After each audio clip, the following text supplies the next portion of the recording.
Hi guys. In this video, I wanted to talk about the reason why some people do not speak up when facing emotional abuse like stalking, bullying, harassing. A lot of people do not come forward or speak about it because they might be ashamed of the situation. Because when somebody is secretly bullying someone, they do things that a person possibly does not want to talk about. So, it's kind of shameful for the person, and, these people are masterminds.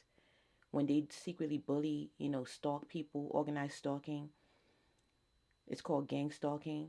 The people, they know what they're doing. They have a lot of people that they could contact because if you have money, you bribe people. You could bribe somebody, hey, I need you to tell me this or, whatever. So, people are able to play a lot of games if especially if it's just one person. Another reason why somebody might not come forward, it might be tradition. They might not be used to speaking up for themselves. They might be called, oh, you're gonna tell on me, that kind of culture. So and it makes victims, feel a sense of, oh, I'll do it myself or I'll just have to deal with it. Another reason could be fear. The person might actually be afraid of the person. For instance, if it's a married couple, it could be a husband afraid of the wife or the wife afraid of the husband. So that could cause a person not to speak up, you know. So those are some of the, reasons why a person might not speak up, in these kind of situations. I've been through these situations myself, like I can't even imagine it in my life that people could feel that they had the right to, talk about me, make up lies to a bunch of people that don't know me. And the people, they didn't even decide to find out what the truth is, but they just believed whatever somebody was telling them. And, you know, it dragged on for over 3 years. I'm in a situation I felt, I had to isolate myself because I was overhearing conversations and things like that, and it's more like me just protecting myself because I knew what somebody wanted. They wanted me to be emotionally reactive. They wanted me to react on emotion. I don't have emotion. Um, I grew up having not being able to show my emotions. So I really don't have emotions unless I really care and love somebody. And these people were strangers to me. And I was grateful, I'm grateful to God every day that I didn't get a chance to be friends with the people that were playing the games because it would have been a different story. If I was friends with them, I would have had, I would have cared about what they were saying. I would have cared about what they were thinking, but I didn't care at all. So I was able to hold my head and realize that, it's okay. You could, care for yourself because I'm a type of person when I care for people, I show a lot. Sometimes I show too much love.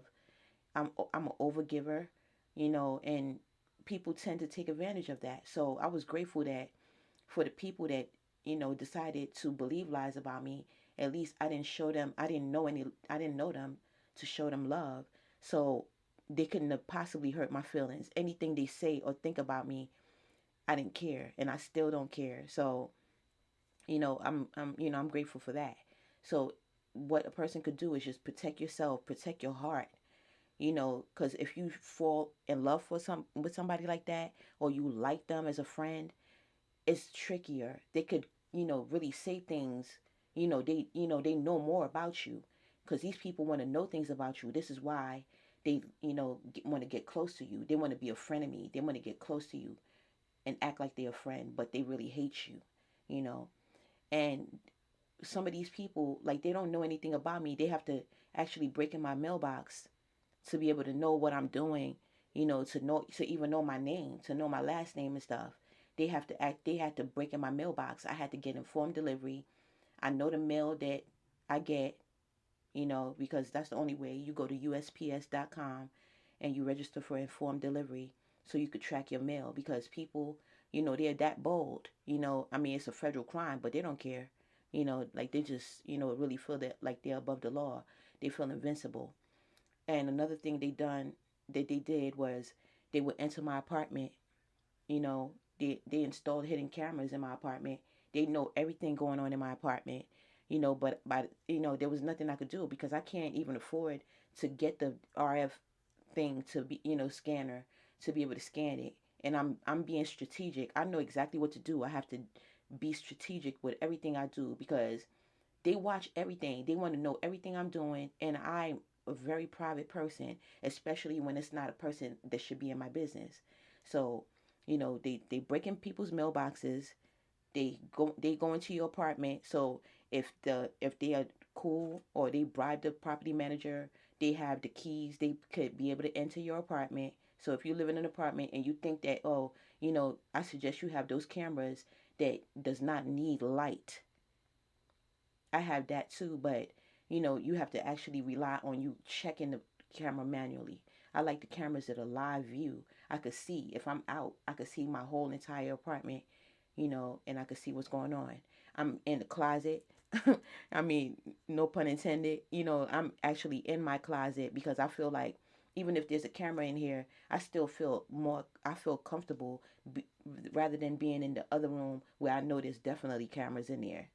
So those are the things that people do, like to be in your business. They want to stalk, they want to see everything you're doing so they could block it, pretty much. Scarcity tactics, because blocking, going into my apartment like that caused me to stay in isolation because I was like, okay, well, I'm not going anywhere. Like I don't want to really go far. So like that stops me from being able to make my money, like going to work and stuff.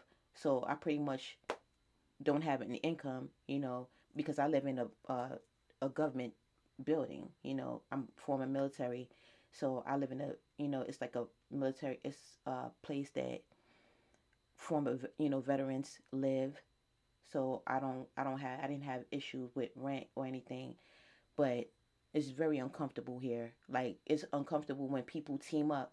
They team up to stalk you, spread lies because somebody pays them and somebody told them lies, or even if they didn't tell them lies, they get an incentive for this.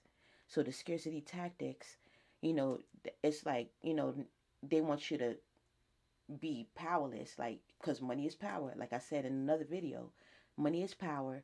If you don't have money, they could try to give you some stupid offer or some dirty offer, and they expect you to take the dirty offer because what else are you gonna do? Or and if they tell lies about you, smear your name all over the community or the building, I should say, people would like nobody wants to really be friends with you, or you don't even want to be friends with people because you don't know who is who.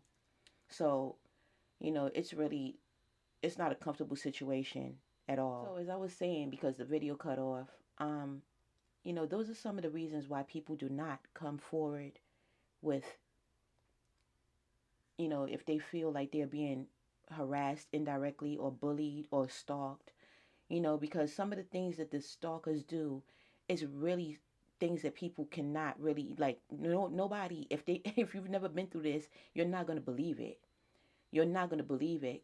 If you're telling people that this is going on, that's going on, people will just think you're crazy, you know, and another thing they do is they will smear your name. They will make up all kind of stories and lies about you to make you look undesirable because that's their intent. They want you to be alone and isolated so they could be able to, you know,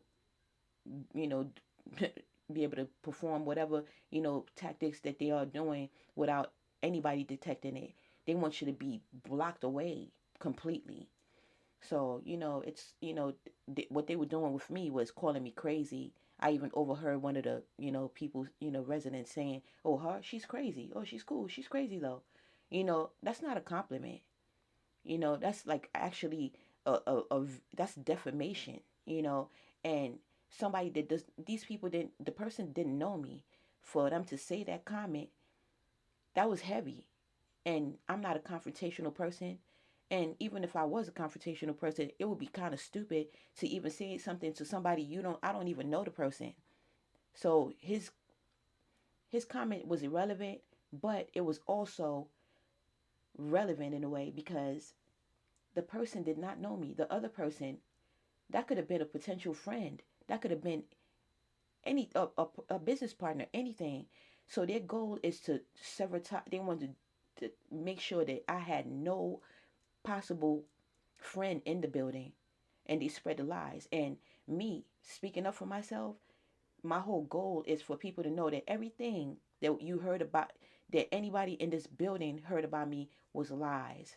And I'm ready to stand on it to prove it. I don't care what it is. It could be anything. It could be about my my my driving record. It could be about background check. It could be anything, medical history, anything that they want to know, anything that was said about me, because people are sinister. They say things that they really would not want that to come to light. But it's all, I mean, people know. I already let the authorities know. And I mean, it's just unbearable. It was unbearable for me. And if you're going through this, you're not alone. Don't be ashamed. A lot of people know now about the fact that people actually do stalk. They do organize, they organize themselves and stalk people. You know, who knows how it started? Who knows who, for me, I believe that somebody that I used to date is involved, and my family's involved for sure, you know, and I just want to be cleared. I want to be vindicated. I'm vindicated by God. God vindicated me, and now I want people that are in this building and anybody else that was affected and I didn't get a chance to be friends with. I didn't get a chance to have a bond with. I want them to know that whatever you heard about me is a lie. It's very easy for people to lie and keep and it's it's so obvious when people are lying on someone and you're not there. I'm surprised that people didn't even put two and two together and think that, yo, maybe they lying on this woman because she's not here to defend herself with these accusations. You know, common sense would tell people that, let me take this with a grain of salt. But some people, they probably possibly didn't want to like me anyway, so it was just perfect for them. But anyway, that's not the point. The point is, speak up for yourself. Don't be ashamed. You're not the only one. If somebody's secretly bullying you, they secretly competing with you, it's not your fault. You're not the one at fault. They're the ones with the problem.